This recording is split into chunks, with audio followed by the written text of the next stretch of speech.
축복하여 주시옵소서. 감사하며 예수님의 이름으로 기도합니다. 아멘. 오늘 저는 여러분과 믿음에 관해서 말씀을 나누려고 합니다.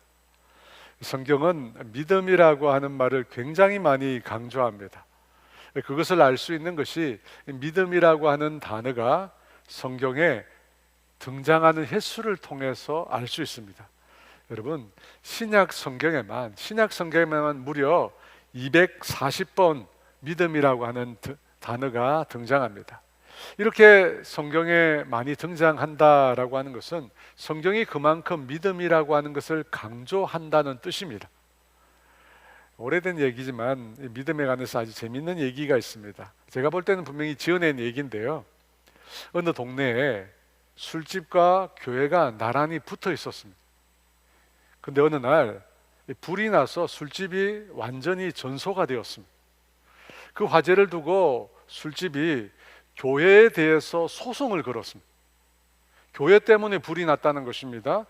교회에서 술집이 없어지도록 기도했다는 것입니다. 그래서 불이 났기 때문에 소송을 한 것입니다.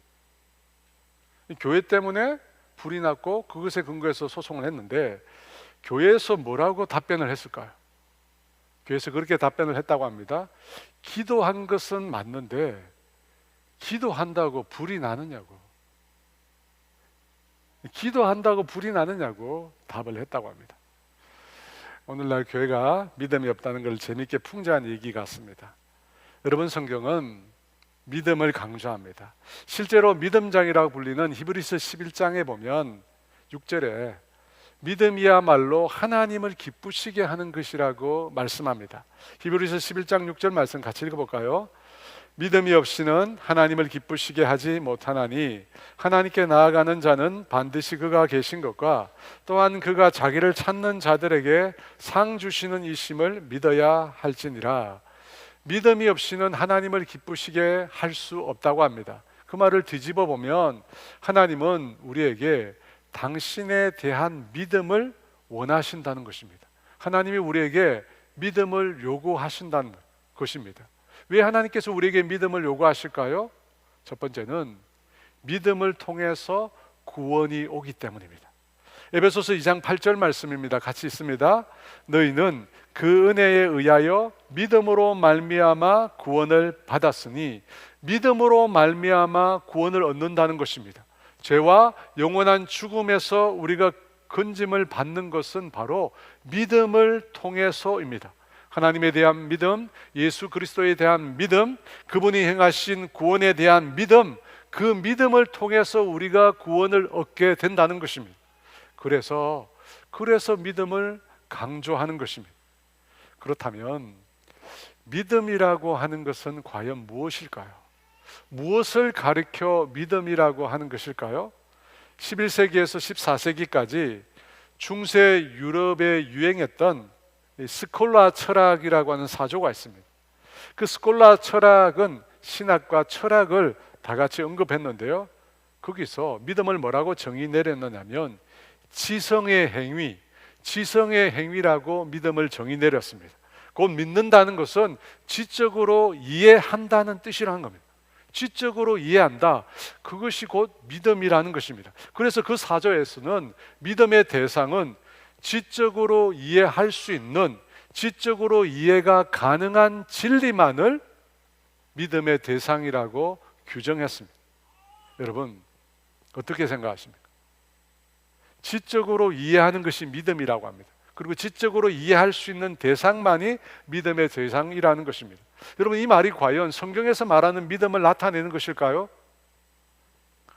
하나님과 예수 그리스도에 대한 인격적인 관계를 포함하지 않고 단지 성경의 지식의 지적인 이해가 과연 성경이 말하는 믿음일까요?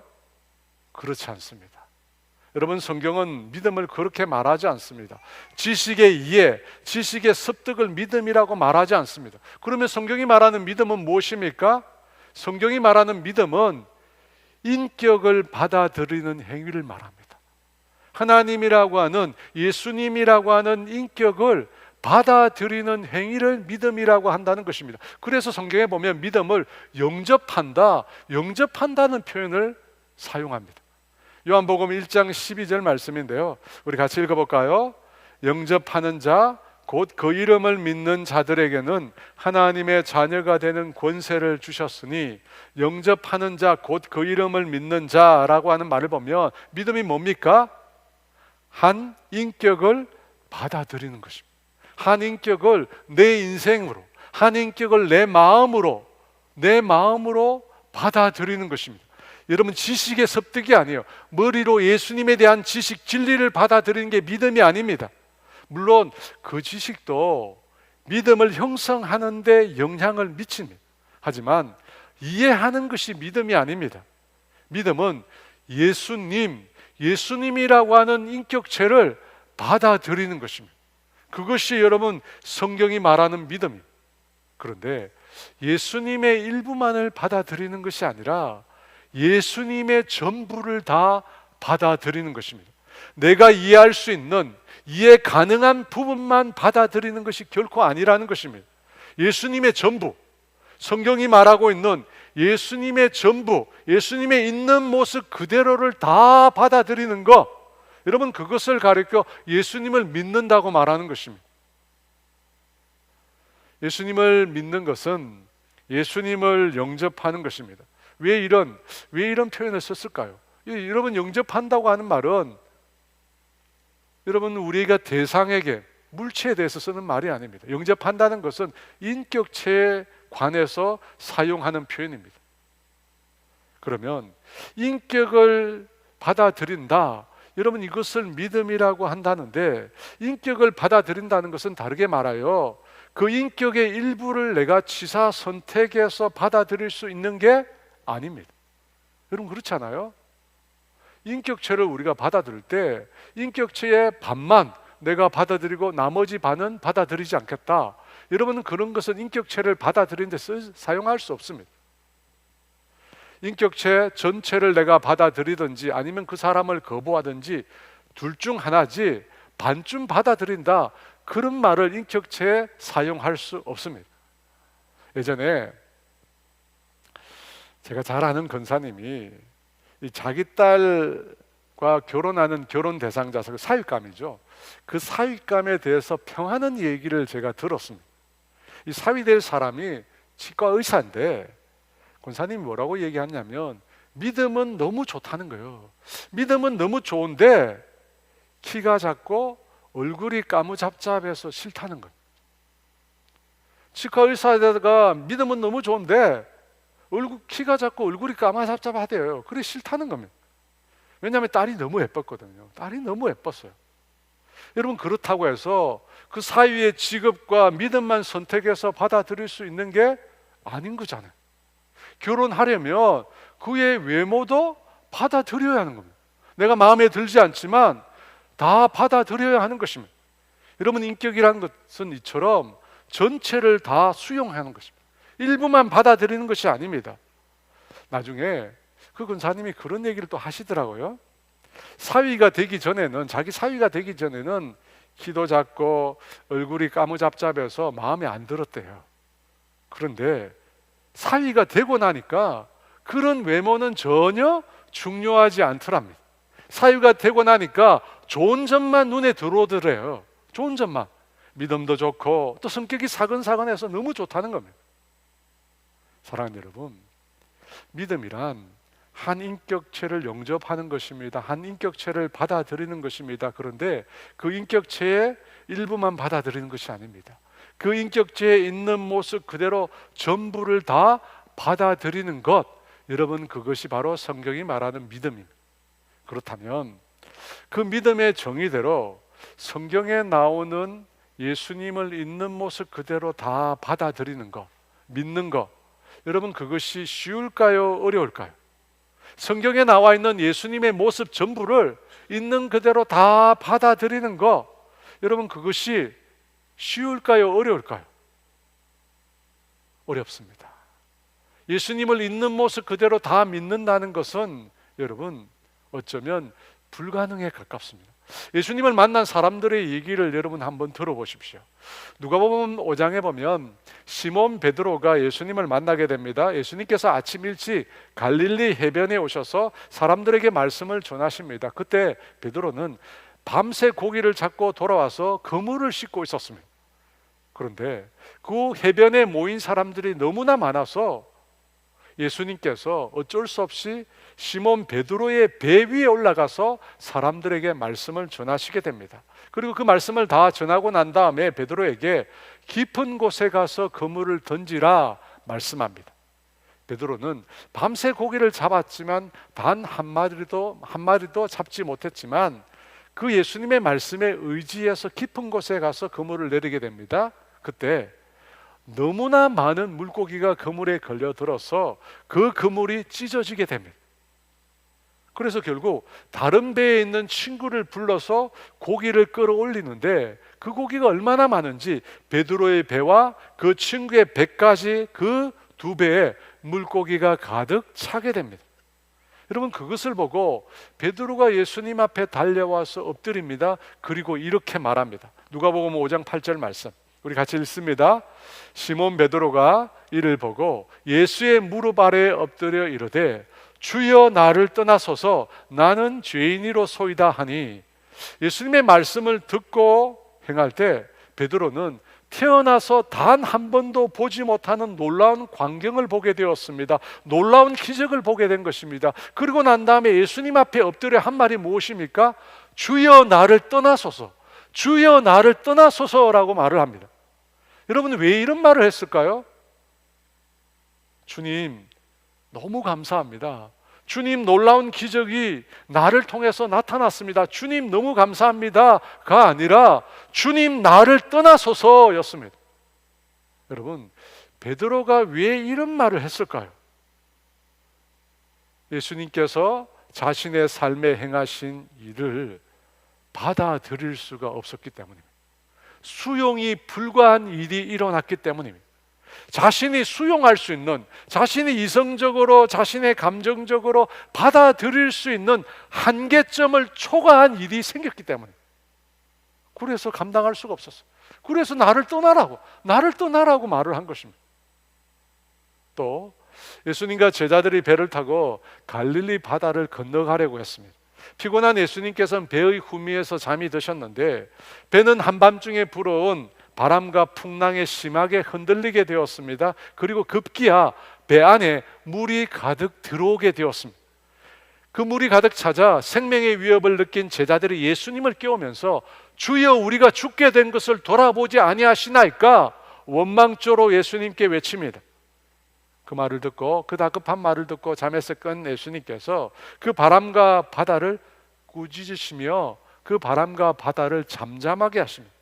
그때 제자들이 놀란 얼굴로 서로의 얼굴을 바라보며 두려워하면서 이렇게 말을 합니다. 마가복음 4장 41절 말씀 같이 있습니다. 그들이 심히 두려워하여 서로 말하되 그가 누구이기에 바람과 바다도 순종하는가? 그가 누구이기에 바람과 바다도 순종하는가? 여러분, 무슨 말입니까? 예수님을 향하여 그들이 지금 뭐라고 이야기합니까? 그가 누구이기에 예수님을 안다는 말입니까? 예수님을 전혀 모른다는 말입니까? 여러분, 제자들은 지금 예수님을 향하여 자신들이 지금 예수님을 모른다는 말을 합니다. 도대체 예수님이 누군지 모르겠다는 것입니다. 자신이 죽겠다고 예수님을 깨웠는데 예수님은 말 한마디로 바람과 바다를 잠잠하게 해주셨습니다. 그런데 제자들이 그가 누구이기에 라고 말합니다. 지금까지 자신들이 생각했던 예수님이 아니라는 겁니다. 지금까지 자신들이 경험했던 그 예수님이 아니라 도대체 자신들은 예수님을 모르겠다는 겁니다. 그래서 그가 누구이기에 전혀 새로운 사람인 것처럼 말을 하고 있습니다. 여러분, 심지어 예수님을 믿는다고 말하는 사람도 예수님에 대해서 아주 제한적으로 이해를 했습니다. 예수님께서 사랑하시는 나사로가 죽었습니다. 죽은 지 나흘이 되는 날 예수님께서 나사로를 찾아오셨습니다. 그때 나사로의 누이 마르다가 예수님을 영접하러 나왔습니다. 예수님을 만난 마르다는 예수님께서 여기 계셨다면 오라비가 죽지 않았을 것이라고 말을 합니다. 그 말을 듣고 예수님께서는 뭐라고 하시냐면 내 오라비가 다시 살아나리라 말씀하십니다. 내 오라비가 다시 살아나리라. 그 말을 듣고 마리아가 마지막 부활 때에 살아날 줄 믿습니다 라고 대답합니다. 마르다의 그 말에 예수님께서 또 무엇이라고 말씀하십니까? 우리가 잘 아는 나는 부활이요 생명이니 나를 믿는 자는 죽어도 산다고 예수님이 말씀하십니다.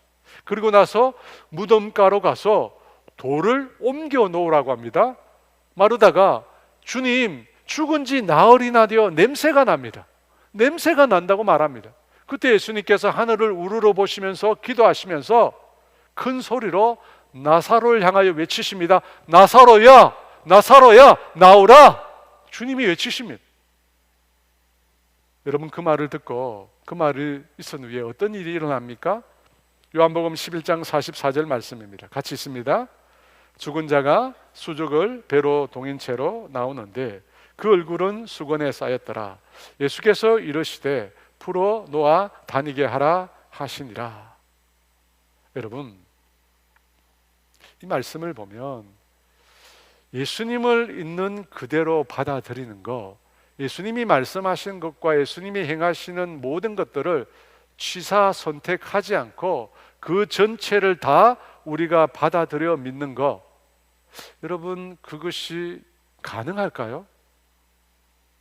오늘 성경에 나왔던 인물들처럼 여러분 그 일은 쉽지 않습니다. 인간이 받아들이기에 예수님은 너무나 이해 불가이신 분이십니다. 우리가 수용하기에, 우리가 받아들이기에 감당하기 너무 어려운 분이십니다. 여러분 그렇지 않습니까? 여러분 그래서 사람들이 예수 안 믿는 겁니다. 사람들이 예수님을 부정하는 이유가 뭡니까? 받아들이기 어려운 겁니다. 이해하기 어려운 겁니다. 그래서 성경을 향하여 창작 소설이라고 폄하하는 것입니다. 왜 그렇게 말합니까? 이해 불가거든요. 도저히 받아들이기 어려워요.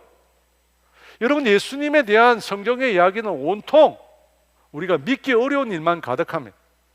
오늘 제가 예로 들은 얘기 외에도 예수님께서는 무리를 걸으셨습니다. 오병이어 5천 명의 사람들을 먹이셨습니다. 죽은 사람을 살려내셨고 심지어 자기도 죽음을 예고하시고 예고한 그날에 다시금 부활하셨습니다. 그리고 사람들이 보는 앞에서 하늘로 승천하셨습니다. 여러분 제대로 된 이성을 가진 사람이라면 여러분 이것을 믿을 수 있겠습니까? 게다가 예수님은 자신을 가리켜 나와 아버지는, 나와 하나님은 아버지는 하나라고 이야기하셨습니다. 나를 본 자는 하나님을 보았다고 말씀하셨습니다. 자신이 하나님이라고 신이라고 말씀하셨습니다. 그러므로 여러분 성경이 말하는 그대로 곧이곧대로 받아들인다는 것은 매우 어렵습니다.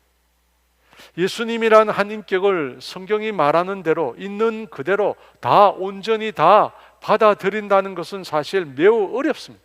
그래서 성경이 뭐라고 이야기하느냐면 믿음은 예수님이라는 인격을 온전히 받아들이는 그 믿음은 모든 사람의 것이 아니라고 합니다. 데살로니가후서 3장 2절에 믿음은 모든 사람의 것이 아니니라.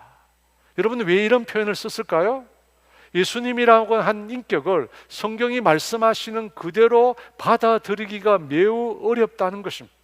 매우 어려워요. 불가능합니다. 그래서 믿음이라고 하는 것의 시작은 사람이 아닌 거죠. 내가 믿는 게 아닌 것입니다. 여러분 우리가 성경에 나오는 예수님을 그대로 있는 그대로 믿기에 너무나 우리가 힘들어요. 그래서 여러분 믿음은 사람에게서 나온 것이 아니라 하나님에게서 나온 것입니다. 하나님에게서 믿음이라고 한 게 출발한 것입니다. 중생, 위로부터 태어난 사람에게 나타나는 큰 특징 중 하나는 마음의 변화라고 했습니다.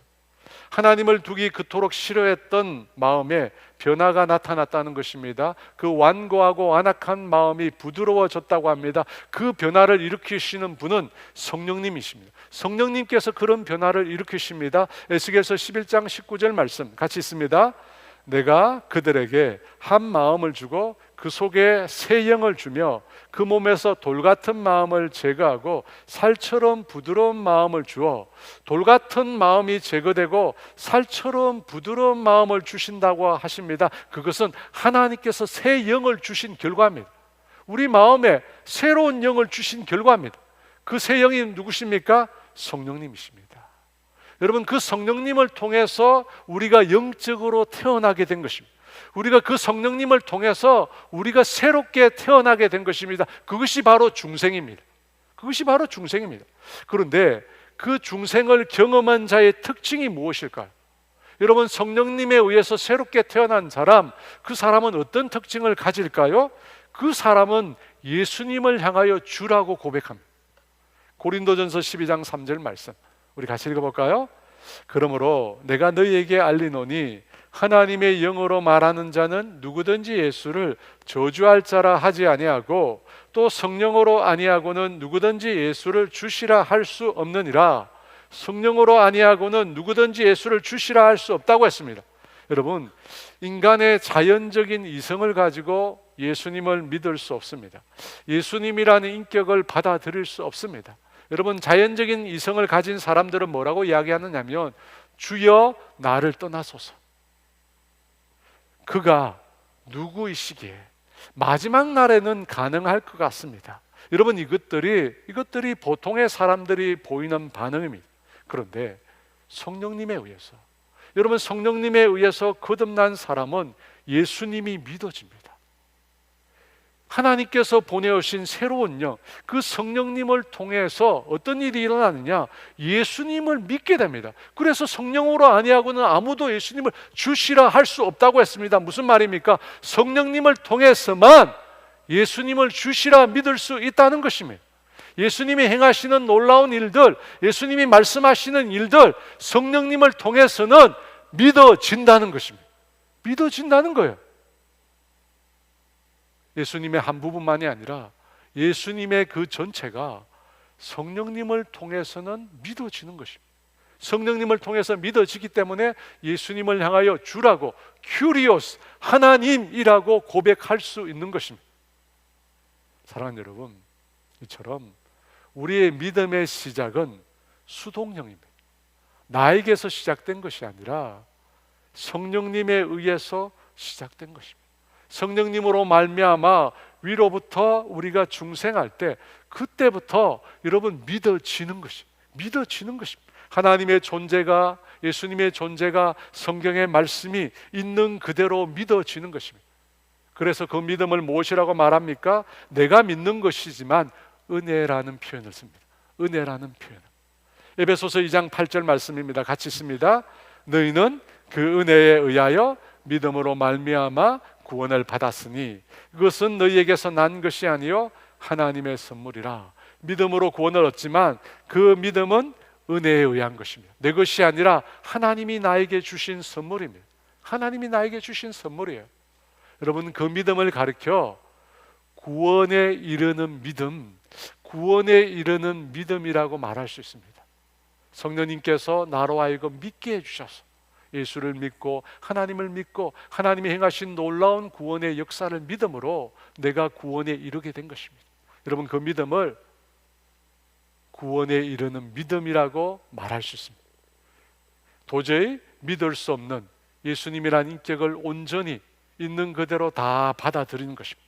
예수만이 유일한 길이요 진리요 생명이라고 내가 믿는다는 것입니다. 그 믿음을 통해서 우리가 구원에 이르게 된 것입니다. 그러면 여러분, 그렇게 믿음으로 구원을 얻은 이후에 우리는 무엇을 믿는 것일까?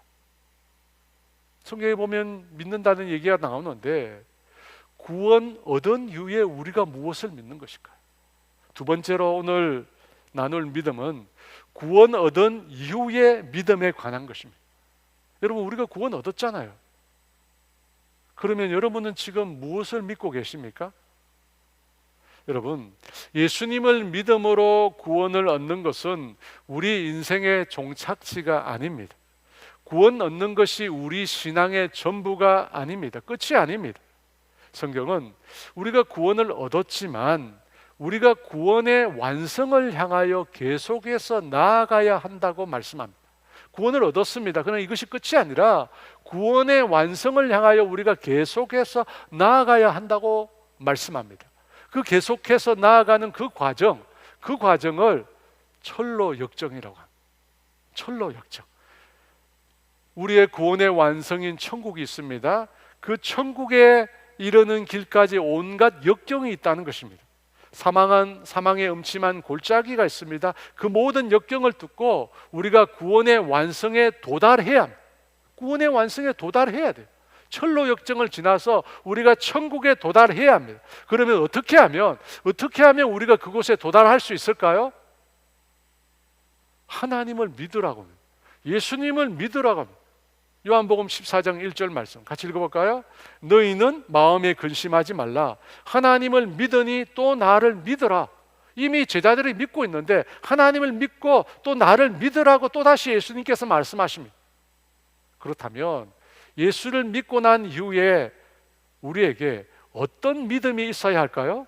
어떤 믿음이 우리에게 있어야 합니까? 하나님의 인도하심에 관한 믿음이 있어요. 하나님의 인도하심에 관한 믿음이 우리에게 있어야 합니다. 여러분, 우리가 예수를 믿고 난 다음에 구원의 마지막 종착지인 그곳에 이를 동안 철로 역정의 삶을 살아가는 이 기간 동안 우리에게 어떤 믿음이 있어야 되냐면 하나님이 우리의 삶을 인도하신다는 믿음이 있어야 돼요. 여러분, 철로 역정이에요. 구원에 이르는 과정 가운데 수없이 많은 역경이 있습니다. 그 수없이 많은 역경을 우리가 어떻게 통과할 수 있습니까? 하나님이 내 인생을 책임지고 인도하신다는 믿음이 있어야 한다는 거예요. 그 믿음이 있어야 우리가 마지막 종착지에 도달할 수 있다는 것입니다. 그와 같은 하나님의 인도하심에 대한 믿음, 여러분, 이것이 바로 예수를 믿고 난 다음에, 구원 얻고 난 다음에 우리가 가지고 있어야 될 가장 기본적인 믿음입니다. 가장 기본적인 믿음. 여러분, 믿음이라고 하는 단어가 한 가지 의미가 아닙니다. 많은 의미가 있어요. 그런데 구원 얻고 난 다음에 우리가 가져야 될 가장 기본적인 믿음이 뭔가? 하나님의 인도하심에 대한 믿음이 있어야 한다는 겁니다. 여러분, 왜 그 믿음이 필요합니까? 앞서도 말씀드렸지만 우리가 그 철로 역정의 그 과정을 살아가는데 수없이 많은 인생의 역경이 있다는 것입니다. 그런데 문제는 우리가 너무 연약해요. 여러분, 우리가 너무 연약해요. 우리의 한계가 너무나 분명합니다. 힘의 한계, 능력의 한계, 지혜의 한계가 너무나 분명합니다. 그래서 그 역경을 살아가는데 너무 힘든 거예요. 마태복음 6장 25절, 27절, 34절은 이렇게 말씀합니다. 우리 같이 읽어볼까요? 그러므로 내가 너희에게 이르노니 목숨을 위하여 무엇을 먹을까, 무엇을 마실까, 몸을 위하여 무엇을 입을까 염려하지 말라. 너희 중에 누가 염려함으로 그 키를 한 자라도 더할 수 있겠느냐? 그러므로 내일을 위하여 염려하지 말라. 내일 일은 내일이 염려할 것이요 한날의 괴로움은 그날로 족하니라. 여러분, 여기 나오는 너희라고 하는 사람들의 문제가 무엇입니까? 염려라는 것입니다. 염려. 여러분, 염려가 무엇입니까? 염려는 아직 일어나지 않는 일입니다. 일어나지 않는 일. 아직 일어나지 않는 일인데 일어날 것이라고 미리 생각하여 걱정하는 것입니다. 뭔지 아시겠죠? 아직 일어나지 않는 일인데 일어날 것이라고 미리 생각하여 걱정하는 거, 여러분, 그것을 염려라고 합니다. 근데 왜 아직 일어나지도 않는 일인데 미리 그것을 당겨서 염려하고 걱정하는 것일까요? 그 이유가 뭡니까? 우리 인간이 가지고 있는 한계 때문입니다. 한계 때문에. 여러분, 우리는 내일 우리 인생에 무슨 일이 일어날지 모릅니다. 우리의 지혜와 우리의 지식이 그것에 미치지 못합니다. 그렇죠? 아무리 지혜롭고 아무리 지식이 많아도 내일이 아니라 당장 오늘 내일 인생에 어떤 일이 일어날지 내가 알지 못합니다. 그뿐만 아니라 설령 어떤 일이 일어난다 하더라도 여러분, 그 일을 온전히 다 해결할 능력이 우리에게 없습니다. 설령 어떤 문제가 일어난다고 해도 우리가 그것을 다 해결할 능력이 우리에게 없습니다. 그래서 인간은 끊임없이 염려하는 것입니다. 내가 능력이 없으니까, 내가 힘이 없으니까 계속해서 당겨서, 일어나지도 않은 일인데 미리 당겨서 고민하고 걱정하고 염려하는 것입니다. 여러분, 그런 인생들에게 하나님께서 주시는 말씀이 무엇입니까? 하나님을 믿으라는 것입니다. 예수님을 믿으라는 것입니다. 여러분, 성경에 보면 아주 독특한 표현이 있는데, 예수님을 믿는다는 것을 예수님께 나아가는 것으로 표현합니다.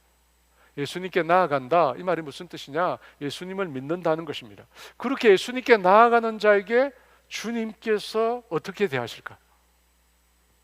요한복음 6장 37절에 이렇게 말씀합니다. 같이 있습니다. 아버지께서 내게 주시는 자는 다 내게로 올 것이요 내게 오는 자는 내가 결코 내쫓지 아니하리라. 예수님을 믿고 예수님께 나아오는 자를 예수님께서 어떻게 하십니까? 결코 내가 그를 내쫓지 않는다고 하십니다. 요한복음 6장 35절 말씀입니다. 같이 있습니다. 예수께서 이르시되 나는 생명의 떡이니 내게 오는 자는 결코 줄이지 아니할 터이요 나를 믿는 자는 영원히 목마르지 아니하리라. 예수님을 믿고 나오는 자는 어떻게 된다고 합니까? 결코 줄이게 하지 않는다고 합니다. 생명의 떡이신 주님께서 먹이시겠다고 합니다. 영원히 목마르지 않게 하신다고 합니다.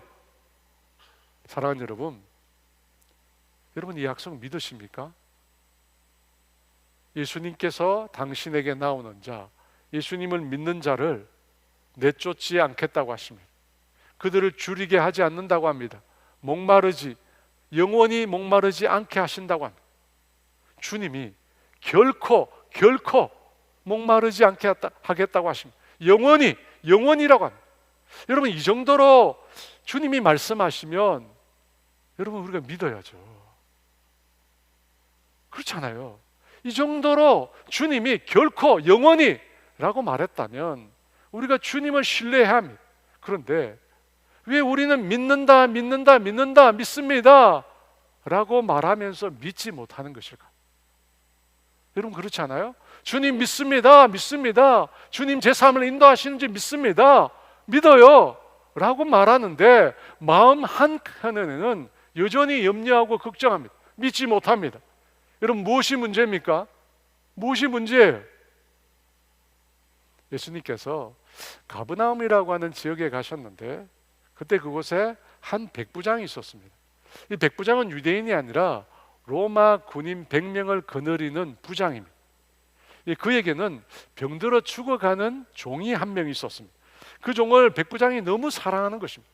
그래서 예수님이 왔다는 소식을 듣고 친한 몇몇 유대 장로들에게 부탁을 해서 자신의 종을 고쳐달라고 부탁을 합니다. 그 간청을 듣고 예수님께서 백부장의 집으로 가십니다. 집 가까이 갔을 때 백부장이 자기의 친구를 보내어서 예수님께서 자신의 집에 들어오는 것을 감당하지 못하겠다고 말합니다. 그러면서 또 자신도 예수님께 나아가는 것을 감당하지 못하겠다고 합니다. 그러니까 예수님이 들어오는 것도, 자신이 예수님께 나아가는 것도 감당하지 못하겠다고 합니다. 그러면서 이런 말을 합니다. 누가복음 7장 7절 8절 말씀 같이 있습니다. 말씀만 하사 내 하인을 낫게 하소서. 나도 남의 수하에 든 사람이요 내 아래에도 병사가 있으니 이더러 가라 하면 가고 저더러 오라 하면 오고 내 종도로 이것을 하라 하면 하나이다. 백부장은 군인의 예를 들면서 명령만 내리면 군인들이 이곳으로도 가고 명령만 내리면 군인들이 저곳으로 간다고 말합니다. 그러면서 마찬가지로 명령만 내리면 내 하인이 낫겠다고 이야기합니다. 내 하인이 낫겠다는 거예요. 그 말씀을 듣고 예수님께서 무엇이라고 반응하셨을까요? 이스라엘 중에 이만한 믿음을 내가 만나본 적이 없다고 말씀하십니다. 이만한 믿음다운 믿음, 참 믿음을 예수님께서 보셨다는 것입니다. 예수님께서 이 백부장의 믿음을 극찬하셨습니다. 여러분, 그에게 어떤 믿음이 있었기에 예수님께서 그의 믿음을 극찬하신 것일까요? 사랑하는 여러분, 앞서 우리가 주님을 믿어야 한다고 했습니다. 왜냐하면 우리의 한계가 너무나 명확하기 때문입니다. 그러면 믿는다는 건 뭐예요? 여러분, 우리의 한계가 너무나 명확해요. 그래서 주님을 믿어야 합니다. 그러면 믿는다는 게 뭐예요? 한계로 가득 차 있는 내 생각을 내려놓는 것입니다. 한계로 가득한 내 생각을 내리는 것, 내 생각을 버리는 것입니다. 그리고 나 자신이 아니라 내가 믿고 있는 대상이 생각하는 대로, 내가 믿고 있는 대상이 행하는 대로 따르는 것입니다. 여러분, 그렇지 않습니까? 내가 예수님을 믿는다고 합니다. 내가 예수님을 믿는다는 말이 무슨 뜻입니까? 내가 가지고 있는 내 한계, 내 생각, 이걸 내려놓는 겁니다. 왜? 나는 한계로 가득하니까요. 부족한 것으로 가득합니다. 그러니까 내 것을 내려놓고 예수님을 믿는다는 건 뭡니까? 예수님이 생각하는 대로, 예수님이 행하는 대로 내가 받아들이고 그분을 따른다는 것입니다. 여러분, 그게 믿음이에요. 그래서 믿음은 내가 믿는 대상에게 나의 주도권을 이양하는 것입니다. 나의 주도권을 이양하는 거예요. 내가 믿고 있는 대상에게. 여러분, 백부장의 믿음에는 그게 있었습니다. 주도권이 자신에게 있지 않았습니다. 주도권이 예수님께 있었습니다. 그래서 예수님이 말씀하시면 예수님 말씀대로 된다는 것입니다. 예수님이 말씀하시면 내 종의 병이 낫는다는 것입니다. 그는 자신의 믿음에 걸고 있지 않습니다. 그는 누구에게 자신의 주도권을 이양하고 있습니까? 예수님께. 예수님께서 하시면 된다는 거예요. 여러분, 그것이 백부장의 믿음이었습니다.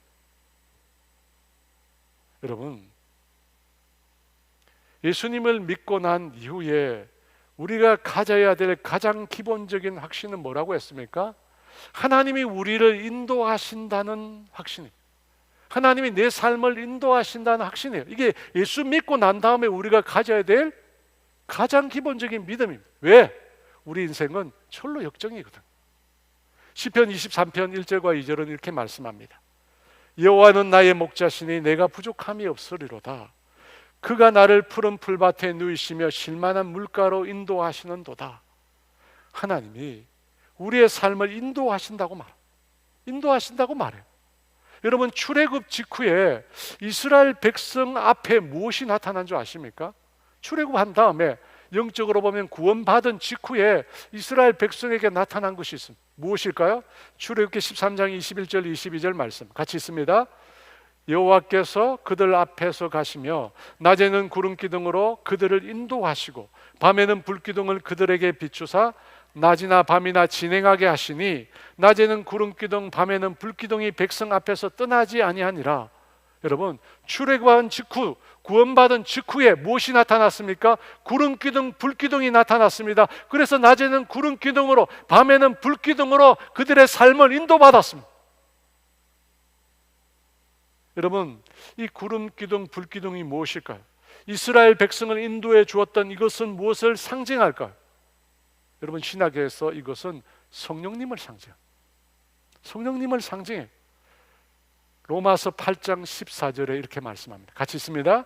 무릇 하나님의 영으로 인도함을 받는 사람은 곧 하나님의 아들이라.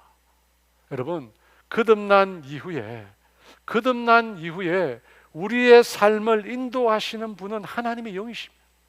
우리가 출애굽한 이후에 우리의 삶을 인도하시는 분은 하나님이십니다. 성령님이십니다. 여러분, 성령님이 우리를 구원시켜 주셨습니다. 예수 믿게 하시고 우리를 중생하게 하셨습니다. 그 성령님께서 예수 믿고 난 이후에도 어떻게 하십니까? 우리의 걸음을 인도하십니다. 여러분, 이것이 성령님을 우리에게 보내신 이유입니다. 우리의 걸음을 인도해 주라고 성령님을 보내신 거예요. 사도 바울이 2차 선교 여행을 떠났습니다. 그가 2차 선교 여행을 떠난 이유는 자신이 복음을 전하여 세운 교회와 성도들을 돌아보기 위해서입니다. 그래서 바울은 자신이 전도한 지역을 방문했습니다.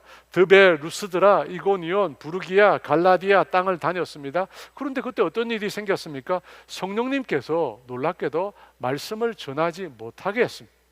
구체적으로 어떤 일이 일어났는지는 모르겠지만 성령께서 바울이 가려고 하는 지역을 가로막으셨습니다. 그래서 어쩔 수 없이 바울이 드로아라고 하는 지역에 가게 되었는데, 그곳에서 어느 날 밤에 마케도니아 사람의 환상을 보게 됩니다. 환상을 보는데 마케도니아 사람이 나타나서 건너와서 복음을 전하라고 말을 합니다. 그 환상을 보고 난 다음에 바울은 하나님의 뜻이 이곳에 있는 것이 아니라 다른 곳에 있다는 사실을 깨닫게 됩니다. 그래서 지중해를 건너서 빌립보로 건너가게 됩니다. 여러분, 그곳이 바로 오늘날 유럽 땅입니다. 유럽 땅이에요. 여러분, 사도 바울은 성령님의 인도하심을 받은 것입니다. 자신의 생각과 뜻을 고집하지 않고 성령님의 음성을 듣고 성령님의 환상을 보고 성령님의 인도하심에 그가 순종한 것입니다. 그 결과 어떤 일이 일어납니까? 복음이 아시아를 넘어서 전 유럽으로 전파되게 되었습니다. 복음이 아시아에 머물러 있는 것이 아니라 사도 바울이 성령님의 음성을 듣고 순종함으로 그 복음이 전 유럽에게 퍼지게 된 계기가 된 것입니다. 사랑하는 여러분, 주님은 우리의 구원자가 되십니다. 그런데 우리가 구원받은 이후에 주님은 우리의 인도자가 되십니다. 우리의 인도자가 되십니다. 여러분, 우리를 거듭나고 구원에 이르게 할 때는 구원자십니다. 그런데 우리가 예수 믿고 나온 구원받은 이후에 주님은 우리의 어떤 분이 계십니까? 우리의 인도자가 되십니다. 우리의 인도자가 되십니다. 여러분, 인도자라는 말의 뜻이 뭔지 아십니까? 인도자라는 말은 주도권을 쥐고 있다는 뜻입니다. 주도권을 쥐고 있는 사람, 그 사람이 바로 인도자입니다. 그러므로 예수를 믿고 구원을 얻은 이후에 우리의 믿음은 하나님을, 주님을 우리의 인도자로 모시는 것입니다. 구원 이후에 우리의 믿음은 하나님께 내 인생의 주도권을 쥐게 만드는 것입니다. 하나님께 내 인생의 주도권을 맡기는 거예요. 여러분, 우리가 믿는다, 믿습니다, 믿습니다 라고 하면서 왜 믿지 못하는가? 왜 믿지 못할까요? 그 이유 중에 하나는 바로 이 주도권을 양도하지 않기 때문에. 여러분, 내 주도권을 주님께 양도해야 합니다. 주님께 양도해야 주님께서 우리 인생을 인도하실 건데 우리가 그 주도권을 양도하지 못합니다. 능력이 부족합니다. 지혜가 부족합니다. 힘이 부족합니다. 할 수 있는 것이 부족합니다. 그럼에도 불구하고 계속해서 우리는 포기하지 않습니다. 계속해서 내 인생을 내가 붙잡고 있어요. 붙잡고 있습니다. 여러분, 영적인 전쟁은 마귀와의 전쟁만이 아닙니다. 내 안에 하나님의 다스림을 거부하는 나라는 존재가 있습니다. 내 안에 죄의 속성이 있어요. 하나님의 주도권, 다스림을 거부하는 세력이 내 안에 남아 있습니다. 내 안에 남아있는 그는 자기 힘으로 살려고 합니다. 자기 능력으로 살려고 합니다. 여러분, 그런 자기 힘으로, 능력으로, 지혜로 과연 이 역경 많은 이 세상의 삶에서 우리가 승리의 삶을 살 수 있을까요? 여러분, 그렇지 않습니다. 사랑하는 여러분, 하나님을 믿는다는 것은 하나님의 다스림을 받는 것입니다. 하나님을 믿는다는 것은 하나님의 주도, 인도하심을 받아들이는 것입니다. 하나님의 주도권을 인정하는 것입니다. 여러분, 이것이 바로 구원 이후의 우리의 믿음입니다. 구원 이후의 우리의 믿음이에요. 여러분, 잠잠히 여러분 인생을 생각해 보십시오. 우리의 인생의 고비마다 하나님이 내 인생을 인도하셨다는 사실을 인정할 수밖에 없을 것입니다. 분명 하나님이 우리의 삶을 책임져 주세요. 때로는 천사를 보내고 때로는 사람을 보내어 고비마다 우리를 수렁에서 건져내 주셨습니다. 여러분, 그렇게 인도함을 우리에게 베풀어 주셨는데 지금 우리는 마치 지금까지 내 힘으로 산 것처럼, 지금까지 마치 내 능력으로 산 것처럼 생각한다는 것입니다. 여러분, 사춘기 자녀들이 어떤 특성이 있습니까? 마치 사춘기가 되면 지금까지 자기가 자기 힘으로 큰 것처럼 부모를 대합니다. 여러분 마찬가지입니다. 하나님이 우리의 인생의 삶을 인도해 주셨어요. 고비고비마다 수렁수렁마다 하나님이 손을 내밀어 우리를 건져 주셨습니다. 그런데 어느 날 보니까 마치 내 힘으로 내 능력으로 지금까지 온 것처럼 우리가 생각한다는 것입니다. 여러분 그게 교만이에요. 그게 교만입니다. 매년 저희 교회에 마크 조라고 하는 목사님을 제가 모십니다. 많이 보셨죠? 하와이 코나에서 저와 맺은 인연 때문에 한국에 올 때마다, 매년 한국에 오세요. 올 때마다 저희 교회에 초대를 합니다. 그분의 얘기를 들어보면, 간증을 들어보면 7살 때 미국으로 이민을 갔다고 합니다. 갔는데 언어도 안 되고 또 동양에서 온 아이라고 피부색이 다르다고 인종차별을 하고 수없이 많은 학대를 했다고 합니다. 그래서 미국에서 생활을 하는 것이 너무너무 힘들었다고 합니다. 너무너무 힘들었대. 그러다가 청소년 시기에 마크가 예수님을 만나게 됩니다. 수련회에 참여했다가 예수님을 영접하게 되는데, 예수님을 영접한 이후에 그의 인생은 완전히 달라지게 되었다고 합니다. 그때부터 마크는 예수님을 위하여 자신의 삶을 온전히 다 헌신하게 됩니다. 그때 자신의 삶을 온전히 예수 믿고 난 다음에 헌신하게 되었을 때 주님께서 그에게 주신 말씀이 있습니다. 자신에게 선명하게 주신 말씀이 있어요. 그 말씀이 잠언 3장 5절과 6절 말씀입니다. 우리 같이 읽어볼까요? 너는 마음을 다하여 여호와를 신뢰하고 내 명철을 의지하지 말라. 너는 범사의 그를 인정하라. 그리하면 내 길을 지도하시리라. 여러분 이 말씀을 붙들고 마크는 사역합니다. 한국 땅에 아는 사람이 아무도 없습니다. 그럼에도 한국의 다음 세대를 위하여, 북한 선교를 위하여 그는 끊임없이 사역하고 있습니다.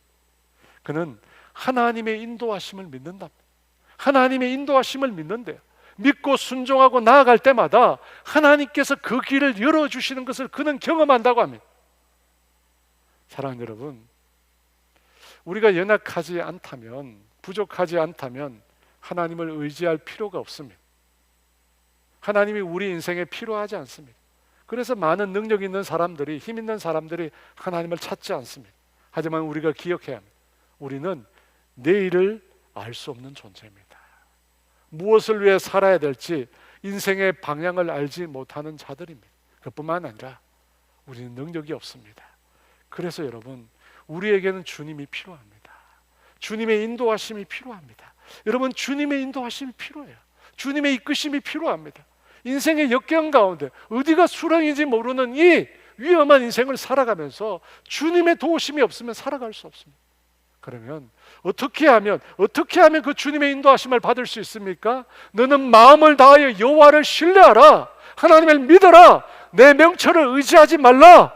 너는 범사의 그를 인정하라. 너 인생의 주도권을 하나님께 바쳐라. 그리하면 내 길을 지도하시리라. 여러분, 우리 인생의 주도권을 주님께 맡겨야 합니다. 여러분, 그것이 믿는다는 뜻이에요. 우리의 내일을 알고 계십니다. 우리의 내일을 알고 계시고, 우리 인생의 피난처가 되시고, 우리의 힘이 되시고 능력이 되시는 그 주님께 여러분의 인생의 주도권을 내어 드리십시오. 그러면 어떤 일이 일어납니까? 주님이 말씀하시면, 주님이 명령하시면 이루어집니다.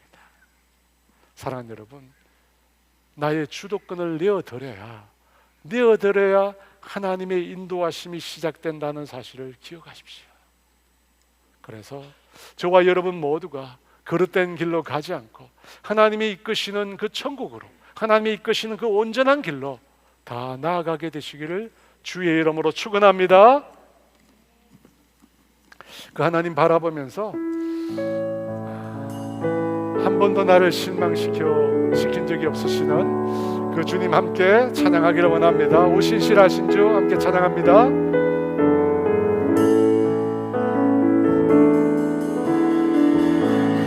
하나님 한 번도 나를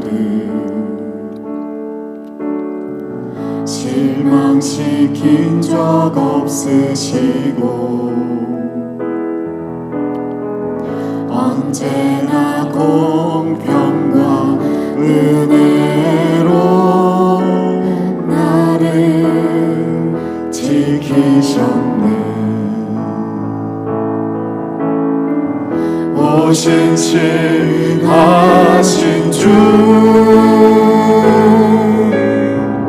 오신 신하신 주, 내 너를 떠나지도 않으리라. 내 너를 버리지도 않으리라.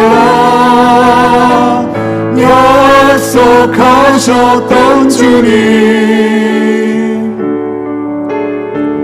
그 약속을 지키사 이후로도 영원토록 나를 지키시리라 확신하네. 지나온 모든 세월들 돌아보아도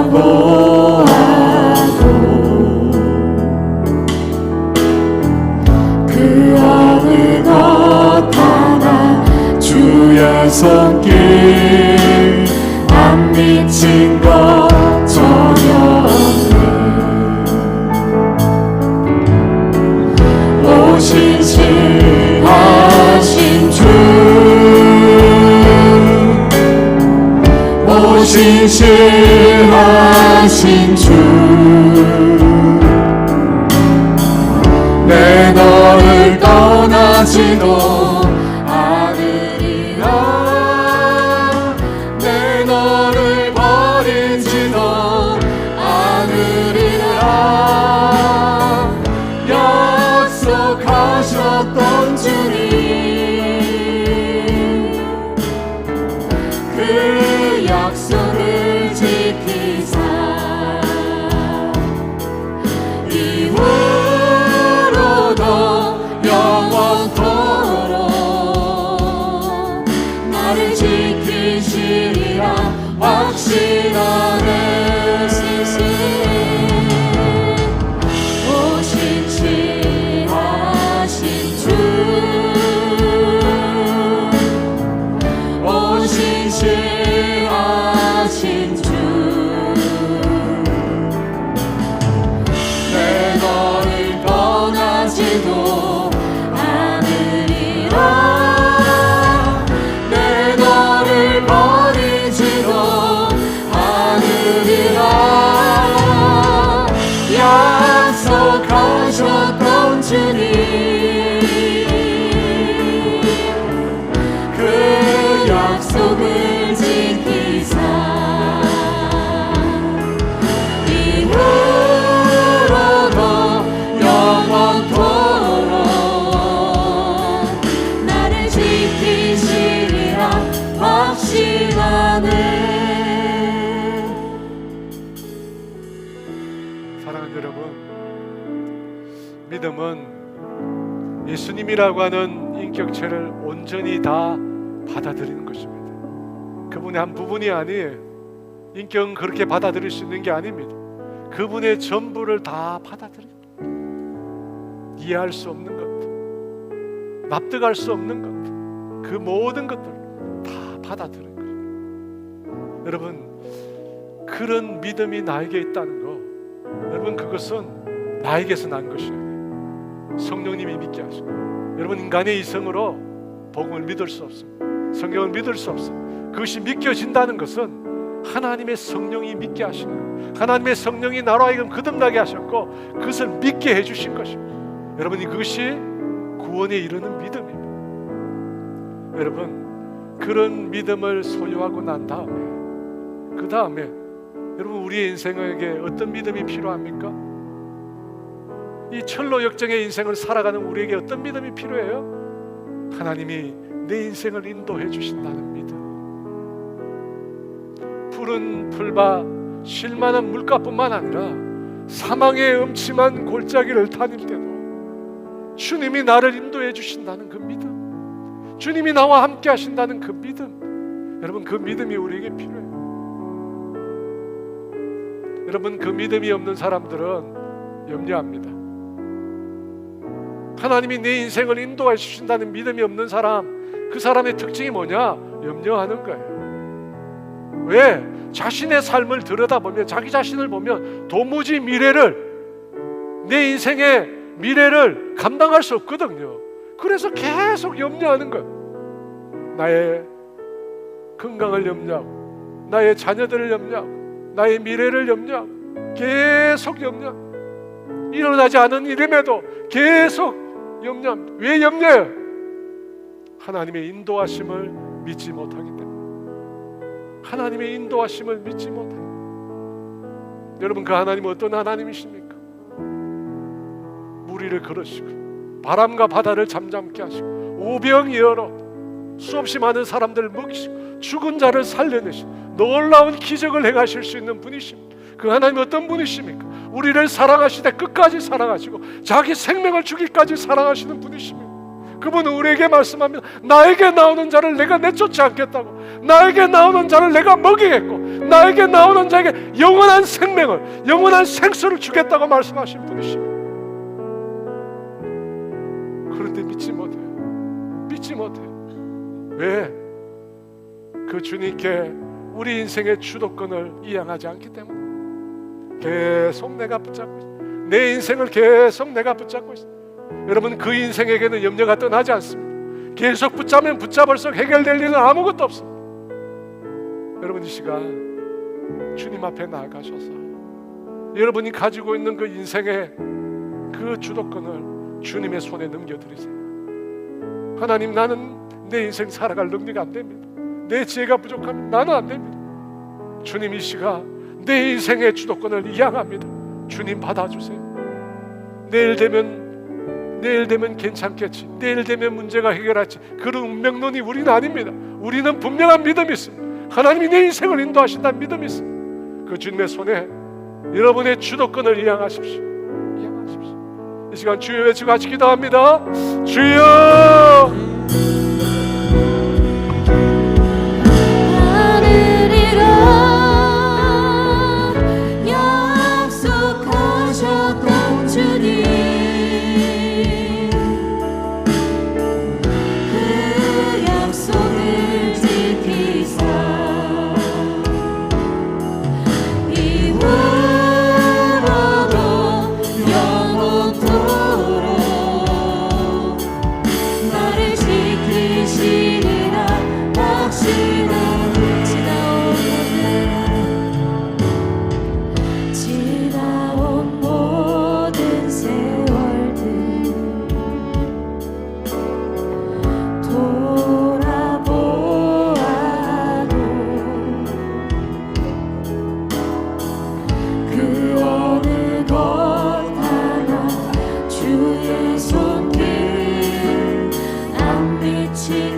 우리 인생의 고비마다 수렁마다 주님이 우리를 이끌어 주셨습니다. 주님이 우리를 인도해 주셨습니다. 지금 이곳에 내가 사는 것은 내 능력이나 내 지혜나 내 힘이 아닙니다. 하나님이 내 인생을 인도해 주셨기 때문입니다. 주님, 그것을 잊어버리고 마치 내가 내 힘으로 살아온 것처럼, 마치 내 능력으로 살아온 것처럼 착각했다면 주님 이 시간 용서하여 주시옵소서. 이 시간 용서하여 주시옵소서. 그리고 하나님 다시 내 안에 믿음을 회복시켜 주시옵소서. 하나님의 인도하심에 대한 명확한 믿음을 다시금 회복시켜 주시옵소서. 주님 말씀하셨습니다. 약속하셨습니다. 나에게 나오는 자를 내가 내쫓지 않는다고. 나에게 나오는 자를 줄이게 하지 않고 나에게 나오는 자에게 영원한 생수를 주시겠다고 약속하셨습니다. 주님 믿습니다. 주님 내 인생을 인도하시는 분이심을 믿습니다. 내 인생을 책임져 주시는 분임을 믿습니다. 하나님, 더는 불신앙으로 염려하지, 더는 불신앙으로 고민하고 걱정하지 않게 하시고 온전히 내 인생 전부를 주님께 의탁하고 믿음으로 살아가는 주의 자녀들 되게 하여 주시옵소서. 지금은 우리 주 예수 그리스도의 은혜와 하나님의 다함이 없는 사랑하심과 성령님의 교통하심과 인도하심과 위로하심, 오늘 주님을 온전히 신뢰하고 주님의 인도하심을 온전히 믿고 내 인생의 주도권을 맡기기로 결단하는 사랑하는 성도들 위해 이제로부터 영원토록 함께 하시기를 간절히 축원하옵나이다.